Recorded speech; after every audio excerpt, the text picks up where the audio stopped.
Hello and welcome to Ulig Tea Leaf Readings. My name is Lenore and tonight I'm going to be reading your tea leaves.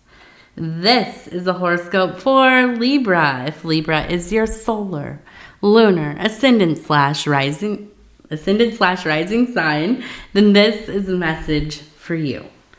All right, let's get started.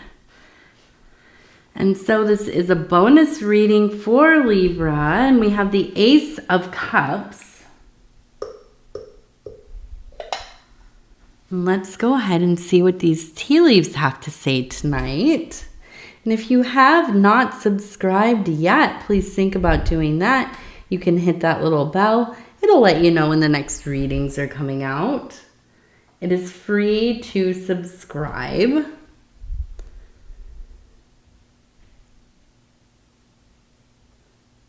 All right.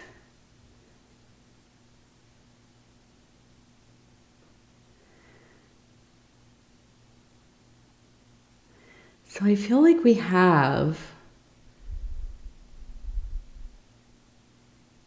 an interesting mix here. It feels like there's 3 people involved at least. And I want to start right here because this is where I first kind of saw. We have a person standing here and you can see kind of leaning forward a little bit. We have a person standing here, very kind of, good posture. It reminds me of like, a knight or some kind of young god or something like that. And gazing at one another. We also have the serpent up here. So there seems to be some kind of, I feel like an education in love here. This dynamic. Now I feel like this over here is more of a person who seems to be kind of, I imagine like a loner. Somebody who, a solitary person, somebody who is kind of on the road themselves, on their path, living their life, not necessarily entangled or somebody who is experiences themselves in connection to other people, right? Or in relation to other people. For me, I think about this a lot because I'm a really solitary person at the heart of things. I spent lots of years by myself. And then I met my husband, I got married and had a kid and all that, right? Wonderful, beautiful things. But now I say a lot, we. We.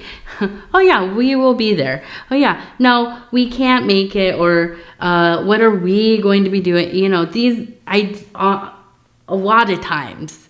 Or I think of myself as the mother of my child. My daughter's name is Edie. I'm Edie's mom,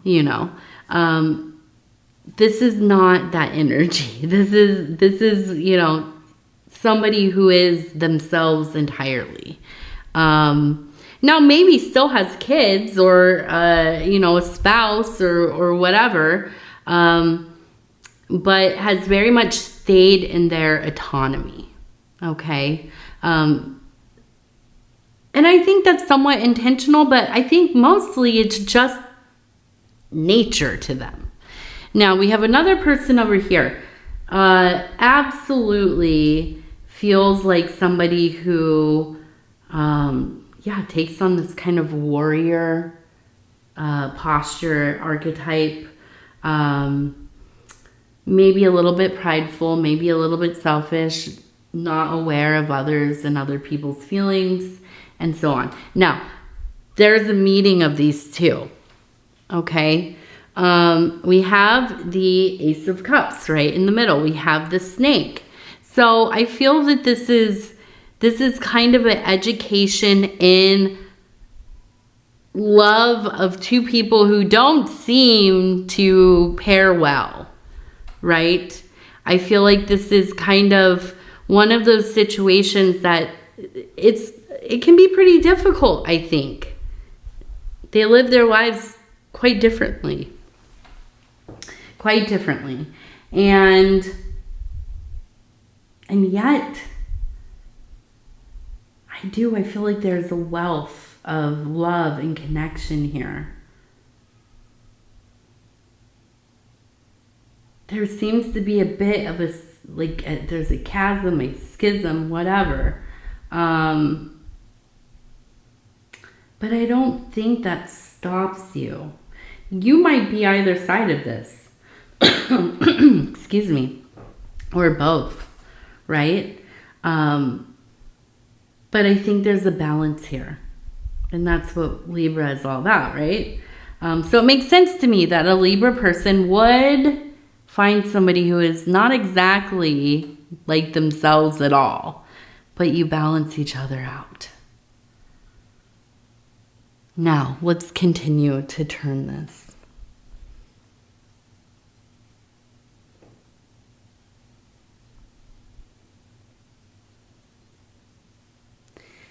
Now, this one looks like a deer god. Okay, so we have a wilderness god here. And we have somebody who is in a state of awe. And I feel like this is the same. It's the same people, but it's, it's from a different perspective or a different time. We have this, it feels to me like a psychic entity or like a thought form, okay? Something created through strong emotions along with kind of this repetitive thinking. So a thought form can be something like a tulpa, which is complex, right? If you could think, or maybe even like a golem kind of. This is the idea of forming an intelligence in your mind. So maybe having a make-believe friend. This is an easy way to kind of think about it. Not exactly correct, but similar, right? Having a make-believe friend and engaging with that friend all the time. And putting your energies and doing, maybe even actively doing rituals and ceremonies to have this being cross over from your mind into the waking world. And then they become something similar to like an apparition. Okay, something that maybe isn't fully there, but they are kind of there. There's definitely their resonance in the atmosphere and the environment. But you continue to put the power, the energies, the lifeblood into them. And at some point, they become sentient, right? Their own being, under their own power and volition. And can manifest, or possibly, in theory, can become a manifest being in a corporeal body, right? So a real life being, human or animal or otherwise, right? And fully separate from the creator. That would be you, right? And so this thing is in your life. Maybe it stays, maybe it doesn't, I don't know. Maybe you manifest this thing and it takes off. It's like, okay, I'm going on a car trip, a road trip. Oh, I got to go get some smoke, so I'll be back later, and takes off, right? I don't know. But I do think that this is something that almost it feels obsessive. I feel like this is like,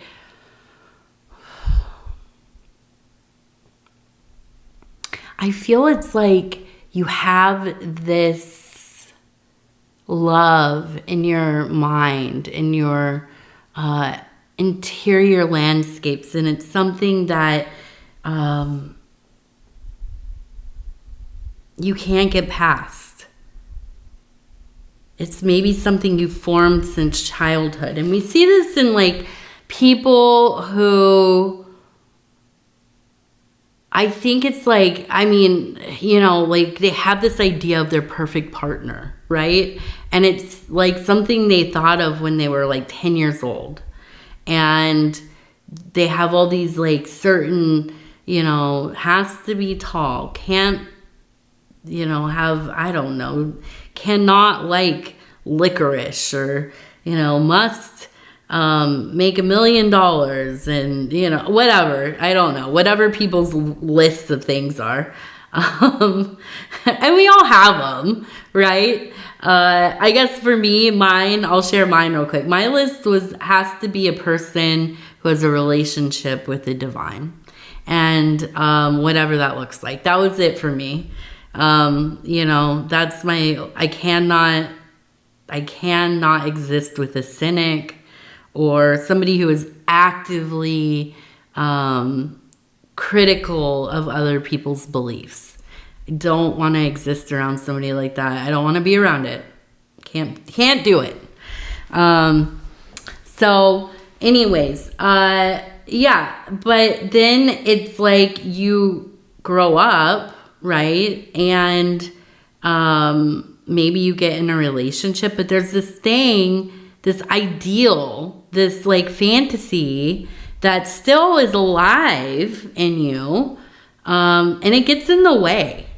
It does. I think that's what this is, because you can see it's between this person and this person coming down on their head. And I think it has been a distraction. It has been a barrier for you. I feel like in a lot of ways, your relationships have been difficult or have not worked out that well because you're looking for very particular things in other people. And I think what it comes down to is these are things that you have ideals with for self, right? These are things that you want to be. These are things that you yourself want to kind of, you know, exude, emanate. But often we think, oh, well, these are things I like. I have to find it in somebody else. I was like this when I was younger, definitely. I had this phase. I was like, I will only date holy people. I will only date gurus. I will only align myself with gurus, which sounds ridiculous because I was like 20, 21. I really have only, I mean, it's not limited to that, but all of my major relationships have been with holy people and gurus or magical workers, you know, such as my husband. He's not a guru, but, well, I don't know, maybe, I don't, but yes, shout out to Dove and Serpent Tarot. My husband, Paul, over there, he is wonderful. Go check him out. But, you know, that was an intention I set. It wasn't realistic, though, right? Just seems to have played out that way a little bit. So anyways, yeah, and I think this is what it is. These are things that you want to work on within yourself, right? And yeah, I mean, if it's stuff that's like the physical, you want a 6'4", or you want a really petite, you know, woman or something. I don't know. I don't know if you can change your height or whatever, but you know, it really ultimately, yes, it comes down to the self-work that we need to do. And I think that you know this, but I think that, you know, at times it has been the thing that's really caused some troubles in your personal life. And I sigh because I fully understand. I fully get it. You know, I have ridiculous concepts of what should and shouldn't be, and a lot of them not realistic, right? And it's kind of like setting yourself up to hurt your own feelings because you have expectations that are not going to happen, or maybe even shouldn't happen, right? And we should not expect of other people. Now, if it's like basic stuff, like you hope that they're not a terrible person, right? Well, that's understandable. But I think that this is something where you're really working on trying to figure this one out, because I think you love this person a lot. And not only that, I see that they have this forest god spirit. And, you know, I think even it's similar to, or, well, what it brings to mind for me is that this is like a hierophant or a high priest or high priestess, right? This is somebody who is initiated in their own way, if it is overt or just innate to them, okay? And I feel like in some ways this maybe is something that challenges you. You know, maybe it is something that you find difficult. Maybe your paths are so very different as well, and these are spiritual paths. But I think ultimately, you know, it really does come down to really looking at what are these things that I expect of others, and how does that really relate to what I expect of myself, right? And am I getting in my own way here? Or, listen, on the other side of things, am I completely, you know, seeing this clearly, and I am coming to terms with the fact that this, although there's a lot of love and maybe a lot of passion here, this is not the relationship for me anymore. You know, and I also feel like this is, like I said, an education in love. So this maybe was or is a relationship that began at a fairly young age. And so, you know, sometimes that doesn't always work out. On the other hand, maybe you grow apart and you decide with intention, we are going to work on growing back together, you know. And you have to decide every single day to want to be with somebody and to work towards keeping this thing going, right? Keeping it alive in a way that is healthy and beneficial and all of that. Now we also have the 17, okay? So 17 seems like an important number. And let's see, what else do we have? What else do we have? What else do we have? Yes, we have the dog who is sitting here looking up.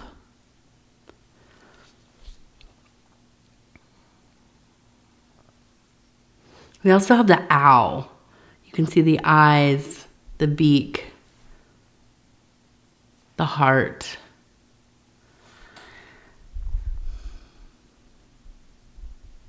And these both have that energy of the watcher. And on the night side too, right?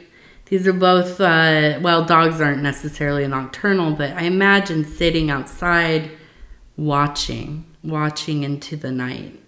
And I feel, you know, there is a sense of maybe, you know, this is a time for introspection.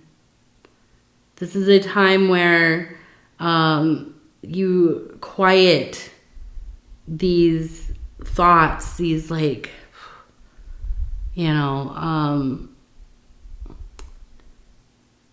for me, and I don't know how to explain this without just sharing it, but for me, excuse me, I have CPTSD. I also have, you know, general and social anxiety, depression, and, you know, some other stuff, but ADHD.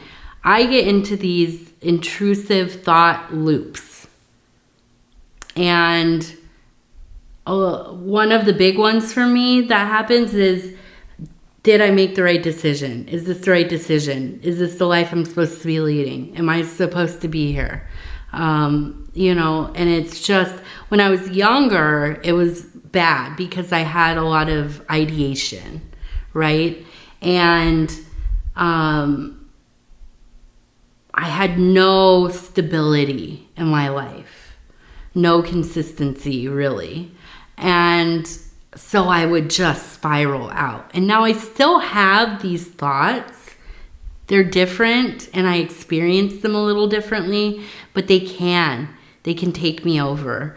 And it could last for a few days, of just living my life and doing the things I need to do, of course. But then it's like every quiet moment I have, I'm thinking, am I like in the right life? Is this where I'm supposed to be? What if? Or, it's all going to fall apart. Everything's going to fall apart.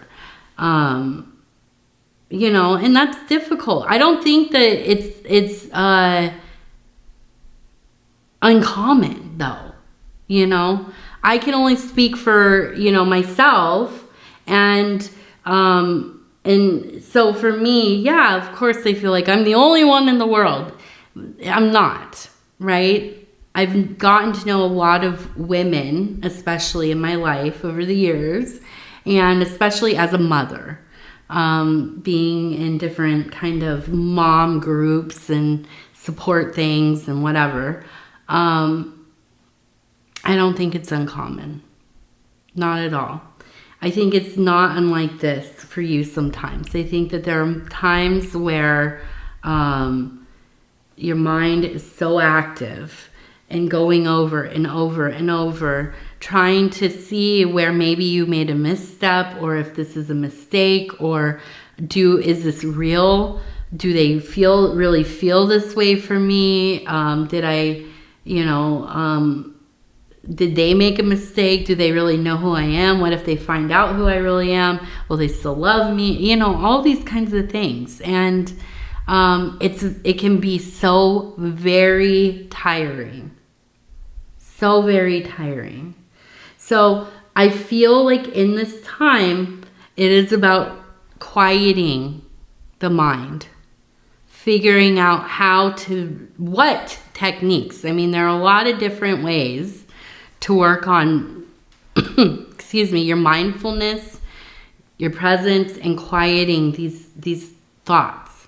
Sometimes it is just to say them. When I have this stuff come up, my husband, he knows it all too well. It has nothing to do with him because he's wonderful, and I absolutely love him, and I know that he loves me, and we have a pretty amazing life together and a beautiful family.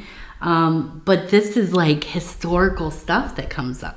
This is something, my brain is miswired. My brain has had similar to brain damage because of, PTSD and trauma. And so when I can say it out loud, when I can say, this is what I'm feeling, this is what I'm thinking, can you reassure me? Can we talk about this? And I'm going to cry because it's, it's hard. But sometimes we just have to say it, right? Sometimes we have to expel these things. It is like an exorcism, right? Getting it out. So that might be something that is helpful for you. Not to dwell in it, not to obsess about quieting your mind and how do I do this and it's still happening and I'm trying to quiet my mind. Sometimes we just have to go out and we have to say it or write it or scream it. I'm a big advocate of going into the backyard and doing that primal screaming. You know what I mean? Go out there, scream from your core, let it all out.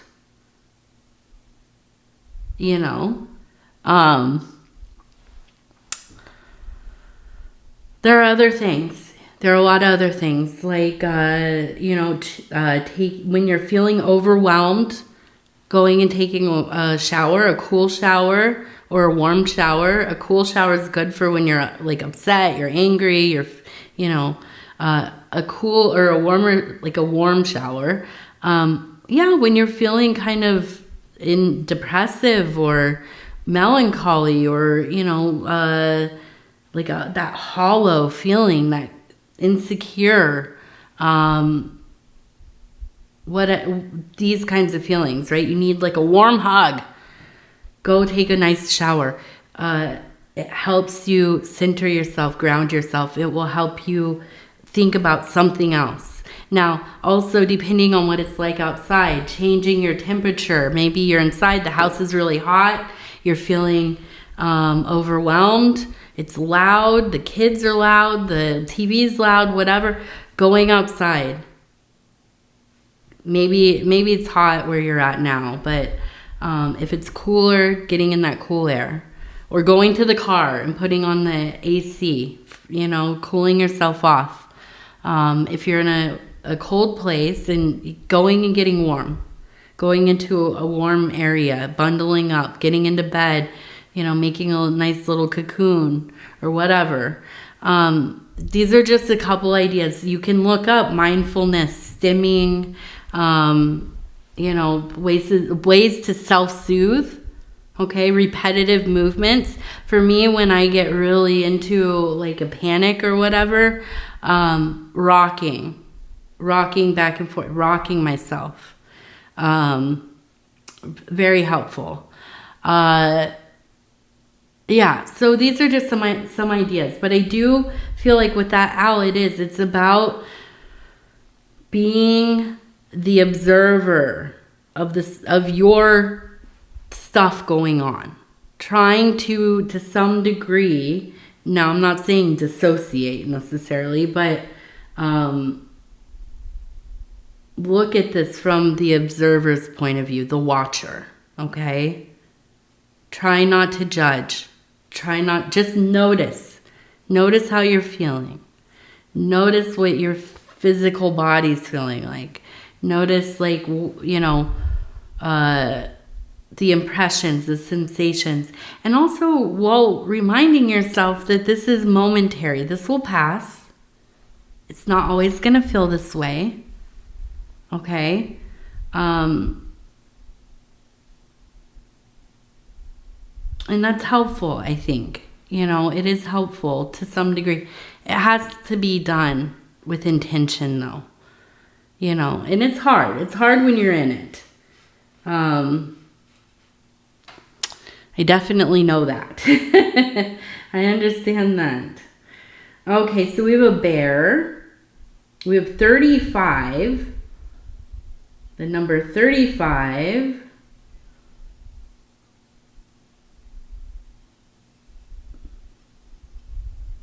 And we have two people. I just feel like there's a piece there. And I feel like this is the thing. I keep getting this feeling that it's almost like we're so different. We're so different. Everybody thinks we're different. We're just, couldn't be more opposite, but we work. Sometimes it's difficult, and trying to find a way. But there's love and there's understanding. And I think that you both are patient. And I keep thinking but at the same time, it's like, is this a person or is this like part of yourself? Because I feel like it could possibly be like you're at odds with yourself, with what you are and what you should be, right? What you've been trying to emulate, as this ideal that you have. Of like, this is the thing, this is the persona, this is the mask, the adornment that I want to wear in the outer world. I'm going to try really hard to be this person, but it's been hard. And you're at odds constantly, and it really, and so I feel, it could just be that there's like a moment. This is a moment of shifting where it's like, I see myself for what I am, the many things that I am. It's not just one thing, it's many things.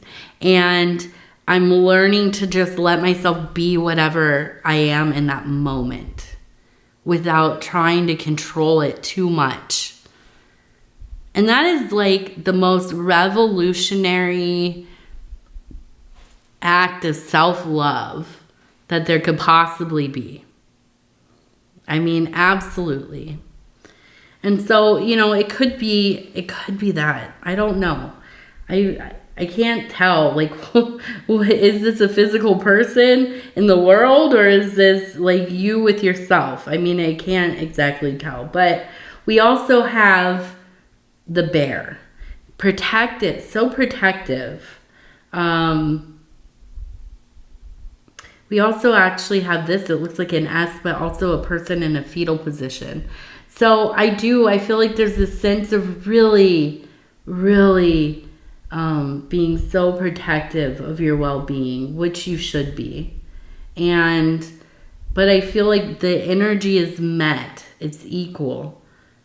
So I feel like this person, if it is an outer person, or if this is a part of yourself, is as protective of you as you are yourself. And they're protective of themselves as well. And I feel like that ultimately there is this mutual kind of holding of one another, protecting of one another, honoring and respect.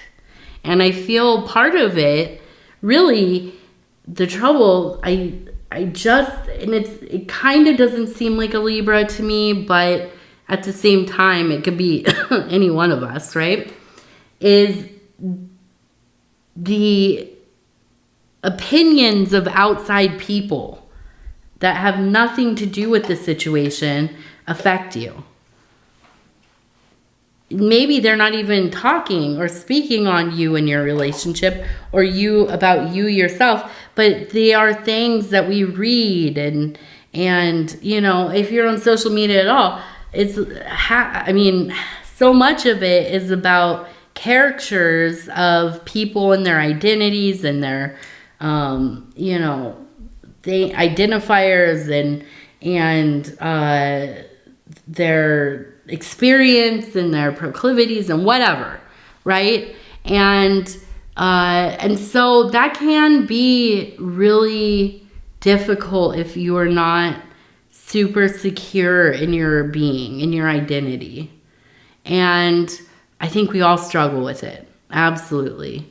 So, you know, I think limiting some of that stuff, you know, limiting those voices, maybe taking a break, or, you know, little spurts of it, you know, be ready. I'm going in.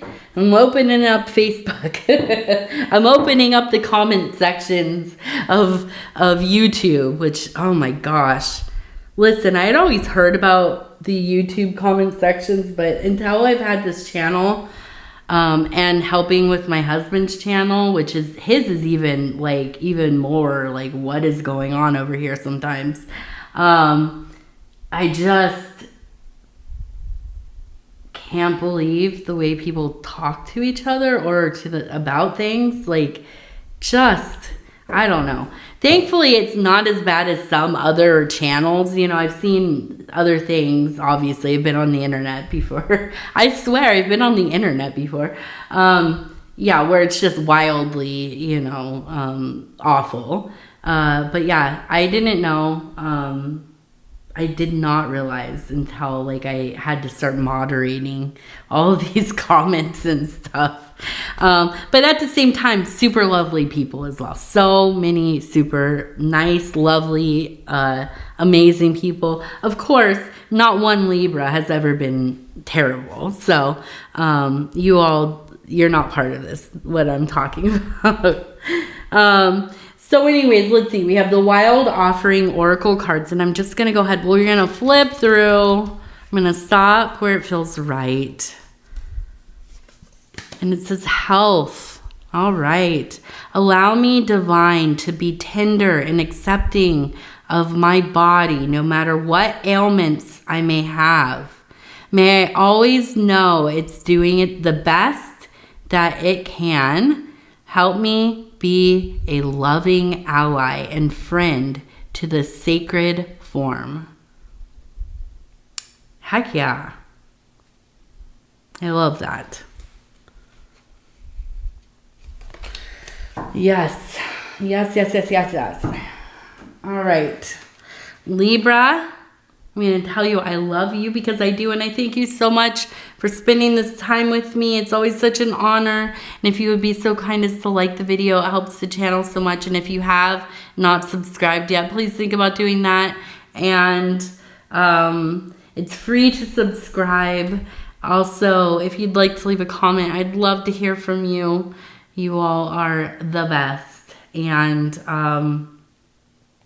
yeah, other than that, I think that's it. I'm going to hurry up and get to bed here. It's bedtime. All right. I love you. I love you. I love you. We'll talk in a couple days. Good night.